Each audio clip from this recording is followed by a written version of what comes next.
What's up everyone, Moto Alonso here. Hey, I told you I wasn't gonna make any changes to the Crossbones, but I lied. So I'm gonna put on a new seat today.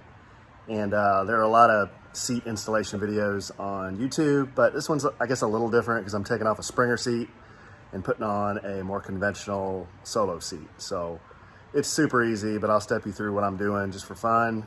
And we'll compare the looks of both seats. The Springer seat is beautiful.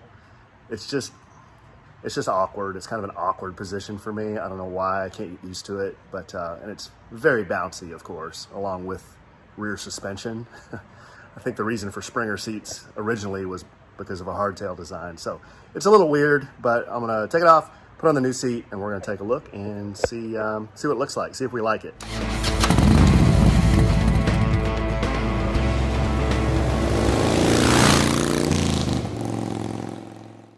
So the tractor seat on the Crossbones, I mean, it looks beautiful, but it's a weird position for me. I don't know, I'm just having a hard time getting used to it.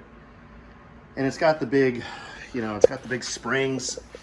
I mean, that's the deal with this seat. It's supposed to look old school, and I get it, but I'm just not super comfortable with the position. I feel like I'm way up on top of the bike. I thought about putting these 2-inch springs on versus, the stock 3-inch springs, which literally I feel like I'm sitting like higher than the gas tank.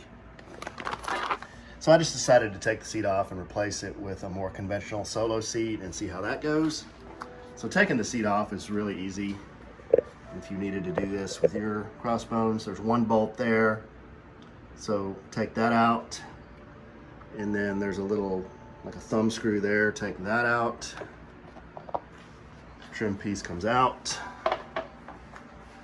And then we're going to unscrew these two screws, take out this mount, and then there's 2 bolts that hold this seat mount in here, and we're going to take that out. And then we can put the new seat on. All right, so I at least loosened those 2 bolts, or remove those 2 bolts, so now the seat mount is loose and ready to be pulled out, but you see it's got some electrical connections that it's clipped to.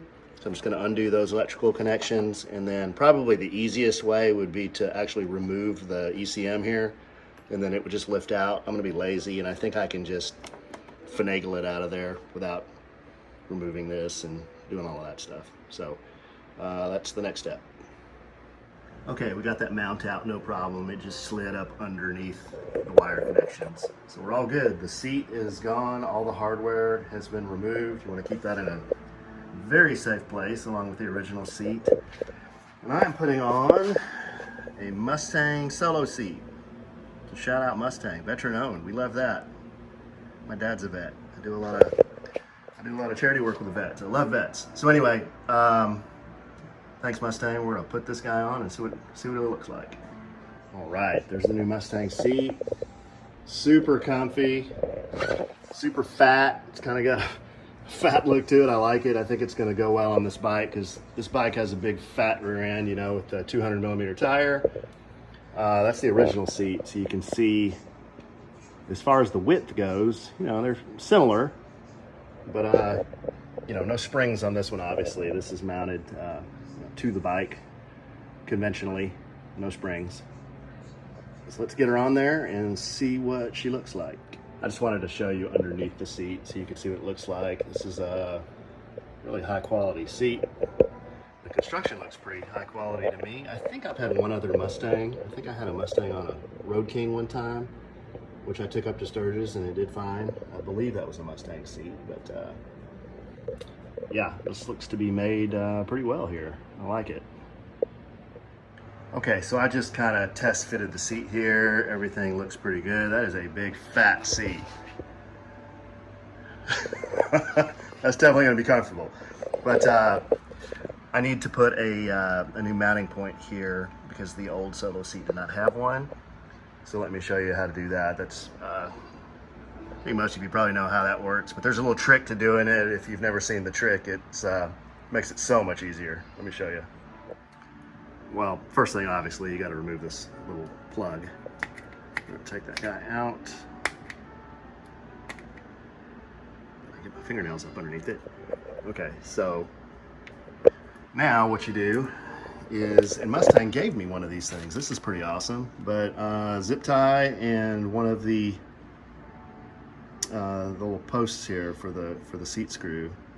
So we're gonna go up under the fender. We're gonna take this zip tie, and you see it was already threaded through this thing from Mustang. So I'm gonna go up under the fender, poke this out through that hole, and then pull on it, and then that's gonna bring, you know, that'll bring the nut back up there to where we can seat it properly. Sorry about my camera work here, folks. I know it's pretty wheels off, but that's what we're gonna do. Okay, see what I've done here? I fished the zip tie up under the fender and just pulled the nut up, and these just lock into one place like that. And I'm going to slide this plastic piece over that to so it stays, so we can put the seat nut in there. And there she is. There's the new Mustang seat. Okay, first impressions.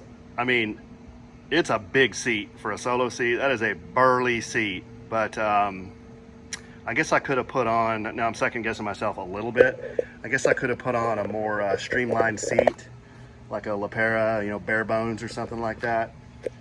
But hear me out. My ultimate goal with this bike is to take it on some longer trips, not just bar hopping around or just riding in the suburbs, but to take it on some longer trips. So I invested in, you know, a very comfortable seat. I guess it has pros and cons, right? I mean, that is a big seat. It is a burly seat, but the bike is big and burly too. I mean, it's, you know, we got the 200mm rear tire. We got the big ducktail fender.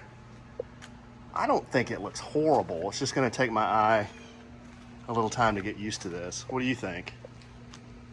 Think I made a horrible mistake? So let me get on this thing.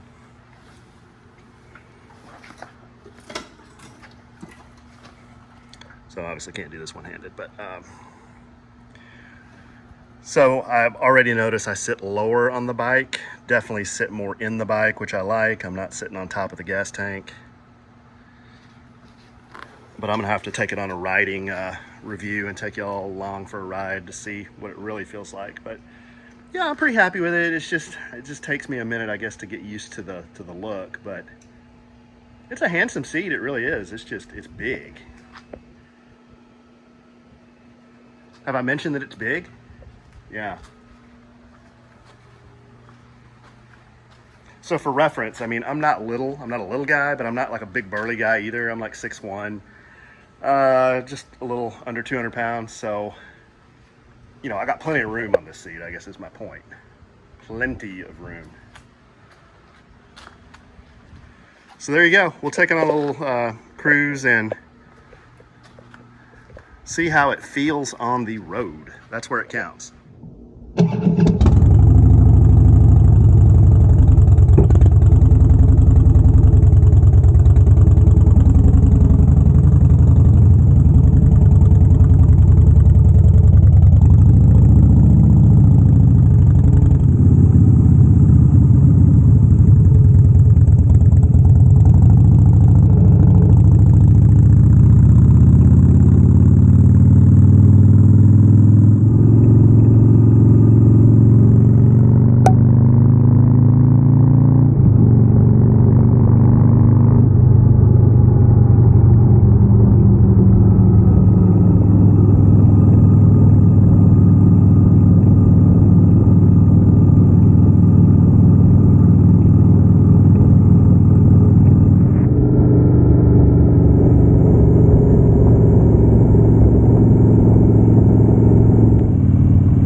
Hey y'all, so I just got back from testing the new seat, rode for about an hour.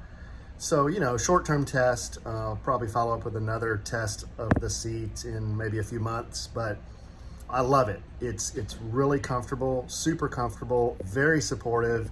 It has a lot more lower back support than I thought it would just by looking at it. So I'm very happy. And again, this is the Mustang Vintage Wide Solo Seat. I'll pop up the model number. I think it's 76248. If you're interested, this one fits Harleys with the 200 millimeter rear tire. So some Fat Boys, the Crossbones, Night Train, and some others. But 5 stars. I am very happy with it. I think I'll be happy with it, especially for touring. It's firm, but there is a little bit of give to it, which I like. I've bought some other seats before that are just rock hard out of the box, and they never break in for me. So I think this one's gonna work very nicely for my purposes anyway. So thanks for watching. Be sure to like and subscribe to Moto Alonso, and I'll see you again soon.